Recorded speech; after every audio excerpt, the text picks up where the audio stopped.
Un umanesimo rinnovato nel mondo delle notizie. Nella festa del patrono dei giornalisti, San Francesco di Sales, riflessione sul messaggio del Papa per la giornata delle comunicazioni sociali.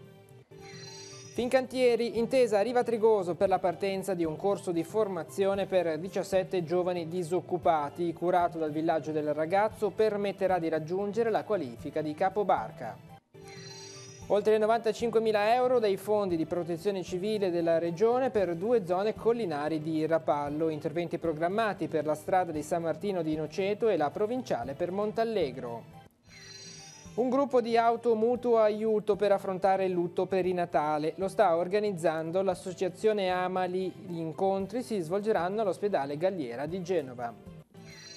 La 14ª mezza maratona a Santa Margherita Ligure va in archivio con successo. Circa 600 corridori e centinaia di persone assiepate lungo il percorso per donare il sorriso ad una città ferita dalla mareggiata.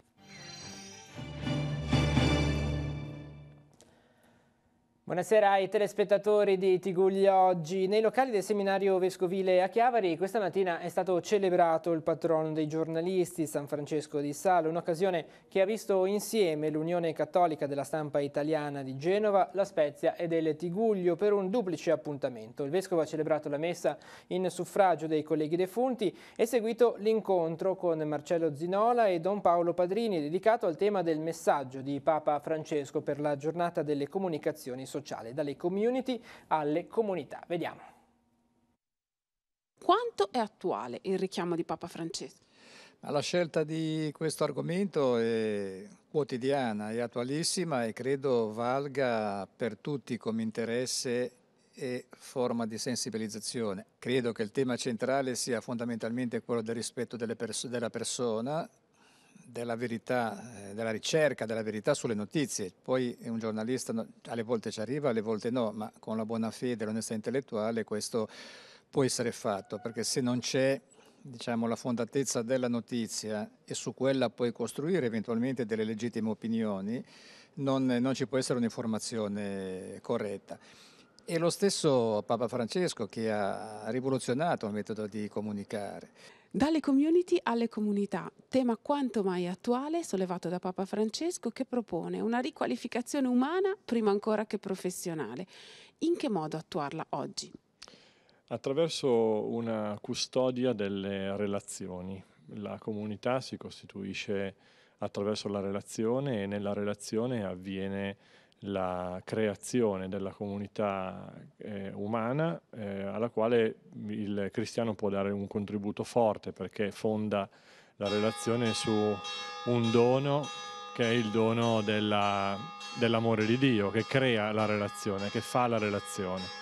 Quindi il compito è quello al quale il Papa ci invita nella lettera, che è molto avanti, è molto, molto bella, vale la pena di essere condivisa davvero, è quello di custodire la relazione nelle comunità, nella rete, fuori dalla rete, ma soprattutto, e questa è la cosa importante, nella rete, non fuori dalla rete. L'errore più grave sarebbe quello di estraniarsi dalla vita reale, e questo lo dice il Papa nel messaggio, lo si fa chiudendosi nella rete, cioè la rete che diventa, è bella questa metafora, che diventa una maglia che imbriglia e non una rete che unisce ed è aperta. La rete è aperta, se no non è una rete come quella dei pescatori, ma diventa un telone e un telo fa solo resistenza, blocca la nave, no?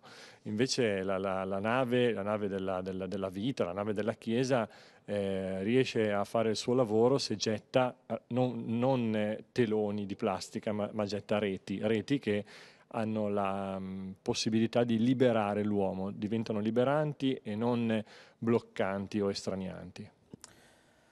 La cronaca, falsi siti internet per finti uffici postali con tanto di numero e indicazioni su Google e pagine bianche. Era grazie a questi accorgimenti messi insieme da un esperto informatico che un'organizzazione criminale è riuscita a compiere 12 truffe legate all'acquisto di auto di lusso per un giro di affari di circa 1 milione di euro. Le indagini sono partite nel 2018 da Serrarico dopo il tentativo di truffa scoperto dai carabinieri della locale stazione. I militari del comando provinciale di Genova hanno eseguito in diverse province del nord Italia, tra cui la Liguria, ordinanze di custodia cautelare nei confronti di 10 persone.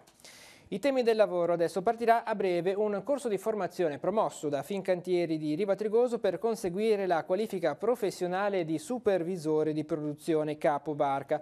Saranno 17 i posti disponibili per giovani disoccupati tra i 18 e i 29 anni per un percorso formativo di 800 ore curato dal villaggio del ragazzo. Questo pomeriggio nel cantiere rivano è stata firmata l'intesa per eseguire questo con i sindacati. Sentiamo.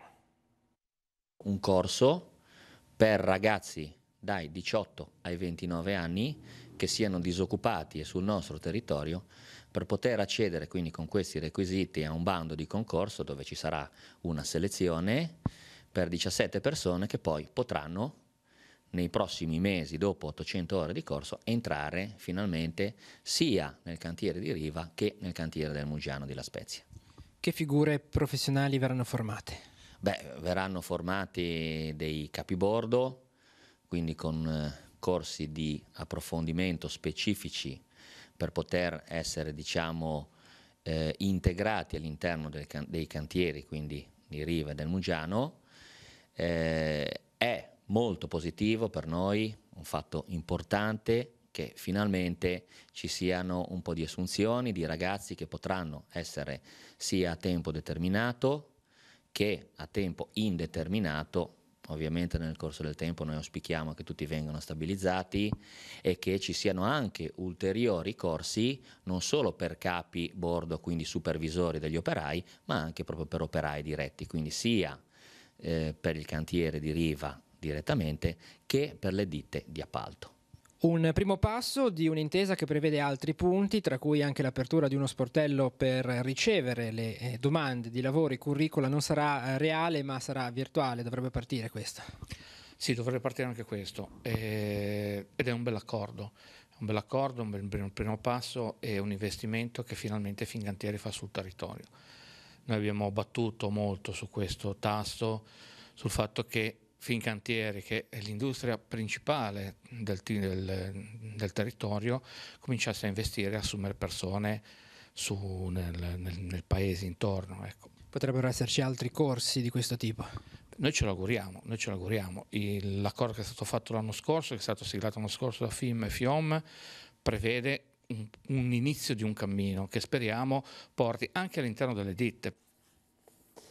La cronaca, infortunio questa mattina poco dopo le 10 all'Orsica in Val Fontanabuona. Un uomo di circa 60 anni, mentre stava tagliando della legna in un bosco, si è ferito ad una mano tagliandosi 2 falangi della mano destra. Subito soccorso sul posto sono intervenuti i militi della Croce Rossa dei Cicani e il medico del 118 che hanno soccorso l'infortunato. Caricato a bordo dell'ambulanza della pubblica assistenza, è stato trasportato all'ospedale San Paolo di Savona, specializzato nella chirurgia della mano, dove è stato sottoposto ad un intervento di urgenza. E alle 22 di ieri sera i vigili del fuoco di Chiavari sono intervenuti a Lavagna per spegnere le fiamme che sono divampate per cause in via di accertamento. Il rogo ha completamente distrutto un furgone e un'auto, interessando parzialmente anche un terzo veicolo. Il fatto è avvenuto in via del Caminello, poco distante dall'ex caserma forestale. Sull'incendio i vigili del fuoco di Chiavari che hanno operato senza particolari difficoltà.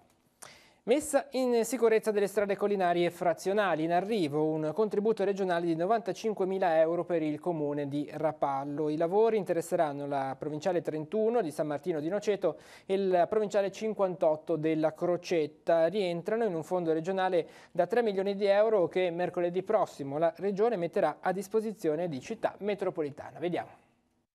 65.000 euro per la strada di San Martino di Noceto che collega la zona di Santa Maria del Campo con la ruta, oltre 30.000 per quella della Crocetta che porta verso il santuario di Montallegro.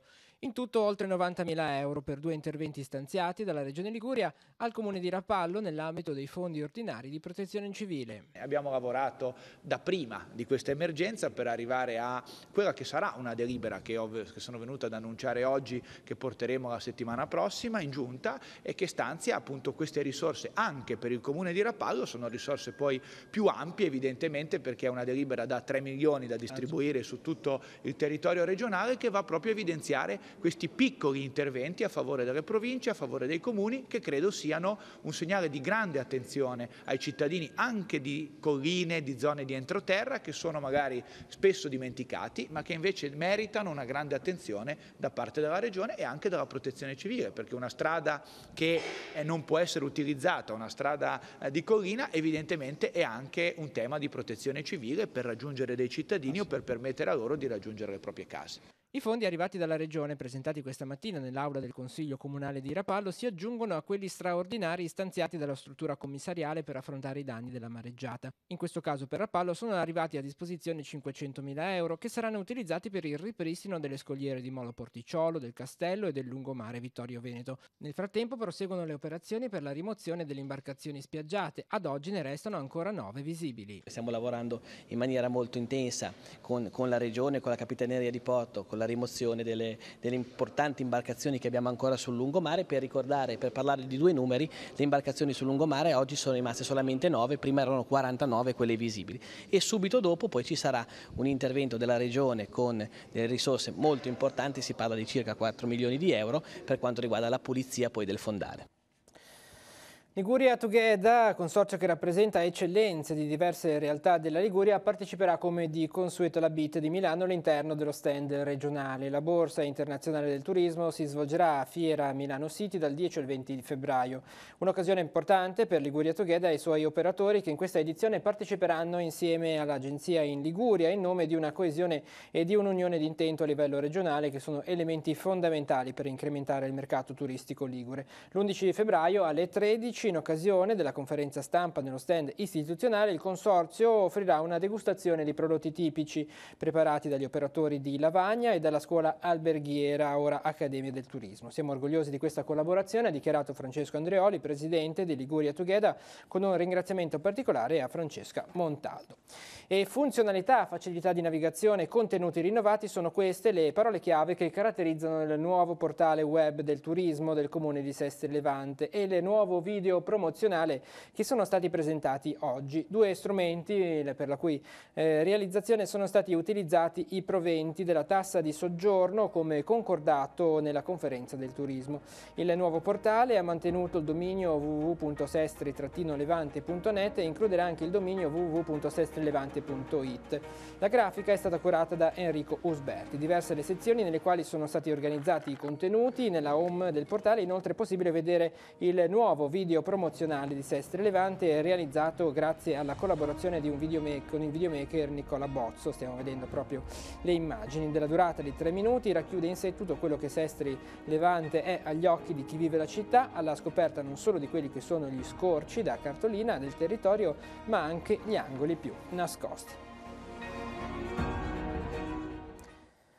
Per la politica amministrativa è convocato per domani alle 18 il Consiglio Comunale di Cogorno. 4 i punti all'ordine del giorno, tra questi l'approvazione del nuovo regolamento per la disciplina del sistema di videosorveglianza comunale. Ora spazio all'economia. Per assicurare la massima trasparenza e l'informazione su come vengono destinate le risorse pubbliche, sono state introdotte alcune misure a carico sia delle imprese che degli enti no profit che hanno rapporti economici con la pubblica amministrazione, con enti economici e società a controllo pubblico. Le vediamo nel nostro sportello economia.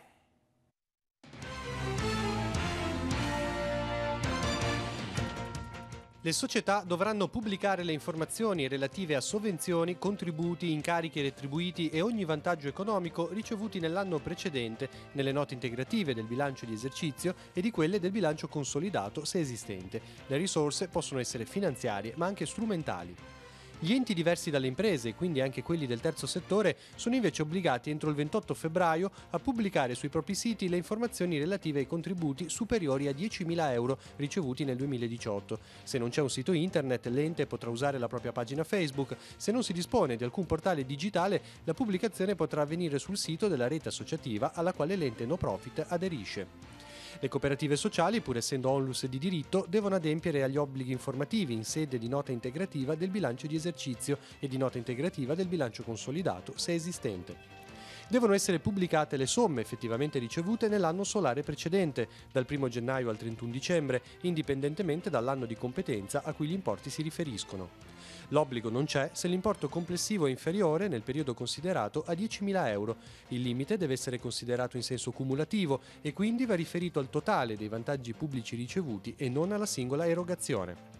Negli obblighi di informazione rientrano anche le somme percepite a titolo di 5 per 1000 e si sommano agli obblighi di rendicontazione previsti per legge. Pertanto, le informazioni da pubblicare, preferibilmente in forma schematica e di immediata comprensibilità per il pubblico, dovranno avere a oggetto la denominazione e il codice fiscale del ricevente, la denominazione dell'erogante, la somma incassata, la data di incasso e la causale. Andiamo sul nostro sito teleradiopace.com per una notizia. È stata dichiarata fallita dal Tribunale di Milano la società Intermarket Diamond Business, la realtà che ha venduto i diamanti nel Tigullio tramite alcuni istituti bancari. Lo fa sapere la Diconsum della CISL. La sentenza del 10 gennaio scorso: i proprietari dei diamanti che hanno i preziosi presso la società IDB, in attesa di conoscere la proposta di indennizzo degli istituti di credito coinvolti, devono attivare nei confronti del curatore fallimentare nominato dal Tribunale la procedura di rivendica delle proprietà delle pietre, ricorso ex articolo 87 della legge fallimentare. Chi ha aderito alla pratica collettiva seguita dall'Associazione Consumatori della CISL può rivolgersi negli stessi uffici per attivare la procedura. Ed è stato siglato un protocollo di intesa fra l'ospedale Galliera di Genova e l'associazione Amali, che sta organizzando un gruppo di automutuo aiuto dedicato alle persone che stanno affrontando un lutto perinatale.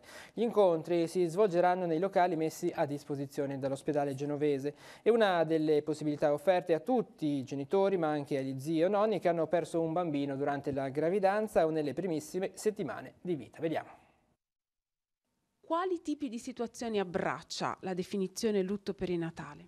Allora, lutto perinatale è il dolore causato dalla perdita di un bambino in epoca pre e perinatale, quindi dalle poche settimane di gestazione fino ai primi tempi dopo il parto. È facile farsi aiutare?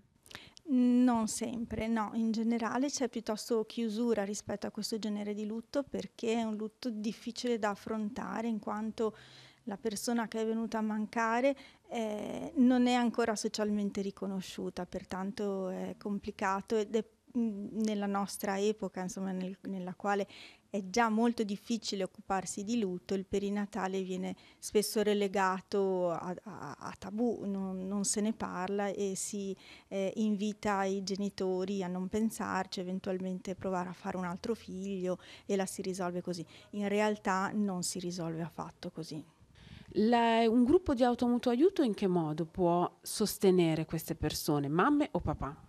Mamme e papà, ma non solo, ci sono anche gli zii, i nonni, possono essere sostenuti dal gruppo stesso, ovvero da persone che hanno vissuto lo stesso tipo di esperienza, che possono comprendere e conoscere le ricadute di questo dolore, di questa perdita, e quindi attraverso proprio il sostegno, la partecipazione e l'esposizione della propria esperienza si può tirare fuori quello che è il dolore e cominciare a guardarlo e a dargli poi una collocazione. Tutto ciò che viene detto all'interno del gruppo rimane nel gruppo, è un clima protetto, ci si può mettere a nudo e quindi riuscire in qualche maniera a ristrutturare e ripartire, trovare un punto su cui ripartire insieme. Per chi sente questa esigenza forse la cosa più difficile è fare il primo passo, successivamente poi si viene accompagnati. Certo, sì. Beh, il primo passo è il più importante, perché è riconoscere di avere una difficoltà e non vergognarsene e chiedere aiuto. Chiedere aiuto è già il primo passo verso la ristrutturazione di sé. Chi fosse interessato o volesse semplicemente informazioni ci si può scrivere un messaggio WhatsApp al numero 347 6361 044 o una mail all'indirizzo funamboli.am@gmail.com. Ed è stato inaugurato questa mattina a Chiavari un nuovo defibrillatore. È stato installato nella zona di Corso Dante all'ingresso del supermercato Conad e acquistato proprio grazie all'azienda. Dopo la benedizione di Don Paolo Bacigalupo, parroco di San Giovanni Battista Chiavari, c'è stato il taglio del nastro alla presenza del sindaco di Chiavari Marco Di Capua e dei rappresentanti del supermercato chiavarese. Lunedì prossimo si celebra la giornata mondiale del malato, occasione di riflessione sul prendersi cura di un proprio caro in un momento difficile della vita come quello della malattia. L'ASL 4 in questa occasione ha ampliato in tutti gli ospedali del suo territorio l'orario di visita ai degenti per parenti e amici. Sarà possibile quindi recarsi in visita ai propri cari nell'intera fascia dalle 11 fino alle 18 lunedì, senza interruzioni, ad eccezione delle unità operative di terapia intensiva, rianimazione, ostetricia ginecologia e cardiologia, per le quali l'orario di visita resta invariato. Ai ricoverati verrà inoltre proposto un menù speciale differenziato per l'occasione. In tale data, infine, i volontari dell'AVO e del Tribunale dei diritti del malato saranno presenti dalle 9 nell'atrio dell'ospedale di Sestri Levante per distribuire materiale informativo e offrire consulenze. E APSI, in collaborazione con l'Accademia del Turismo, la Scuola Alberghiera di Lavagna, invita ad un pranzo di solidarietà domani a partire da mezzogiorno nei locali della scuola. Il pranzo verrà preparato dagli allievi e dai loro insegnanti. L'iniziativa vuole sostenere il progetto La Casa Allargata per condividere i bisogni delle suore di carità dell'Assunzione, che operano in diverse città italiane e all'estero con interventi di assistenza domiciliare, con cure infermieristiche e assistenza nelle case dei piccoli. Sentiamo. È la terza edizione che si svolge in collaborazione con l'AVSI. L'AVSI si occupa di promozione e sviluppo dei paesi del terzo mondo, in particolare un'attenzione speciale a quella che è le tematiche legate alla malnutrizione e all'aiuto dei bambini, dei più bisognosi. Per il terzo anno di seguito i ragazzi che frequentano i percorsi triennali di operatore della ristorazione organizzano, quindi cucineranno, serviranno un pranzo al quale possono partecipare tutte le persone che si potranno mettere in contatto con AVSI per prenotare il loro posto e dare così un contributo che quest'anno verrà devolto a un progetto che si occupa di assistenza domiciliare alle famiglie più bisognose, e per assistenza domiciliare si intende un'assistenza rivolta a tutti quelli che sono i bisogni primari delle famiglie, dall'accudimento dei bambini fino proprio anche alle faccende domestiche.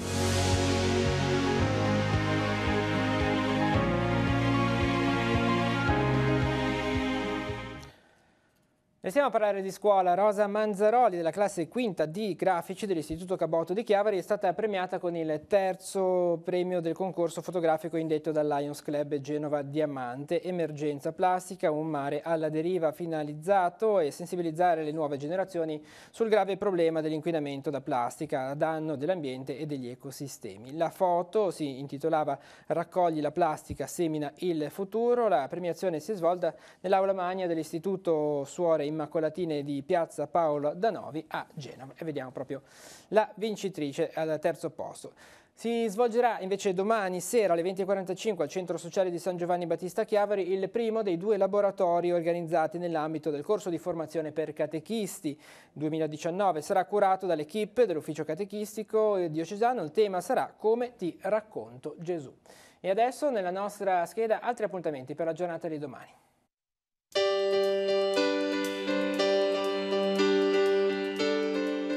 Appuntamenti in agenda per venerdì 8 febbraio. Sarà possibile effettuare le donazioni di sangue, plasma e piastrine nella sede dell'Avis di Santa Margherita Ligure in via Martiri del Turchino dalle 7:30 alle 11.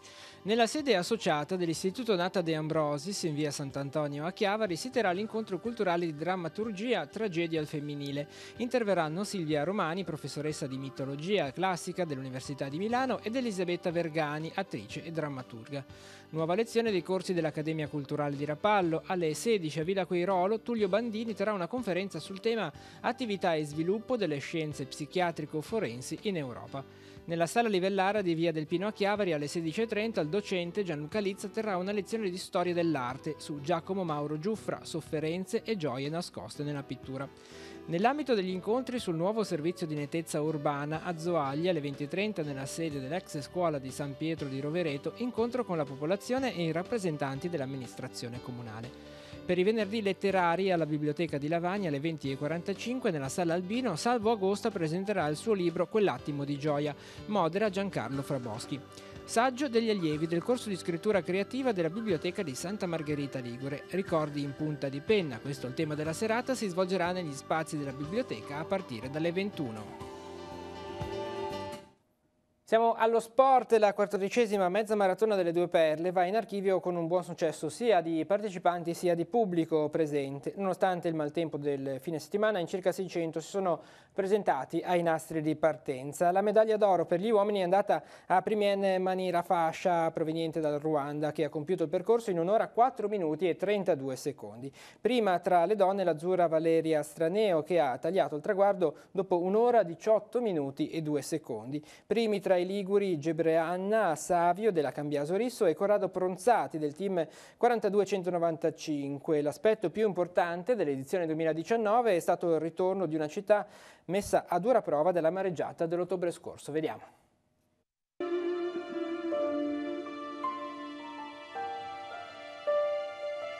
Quella del 2019 è stata l'edizione del riscatto. La mezza maratona delle Due Perle ha dato slancio agli organizzatori e confermato il territorio nella sua suggestività, quale meta privilegiata non solo di eventi sportivi. Alla fine i 600 podisti scesi in strada per la competizione hanno valorizzato il lavoro di chi per mesi non ha mai mollato nonostante le avversità meteorologiche di fine ottobre e il susseguirsi degli allerta meteo del fine settimana scorso. Anzi, tra i corridori è stato espresso apprezzamento anche per il clima. La climatologia è le condizioni sono ideali. Correrà con Valeria Straneo, 20 anni fa titolo mondiale.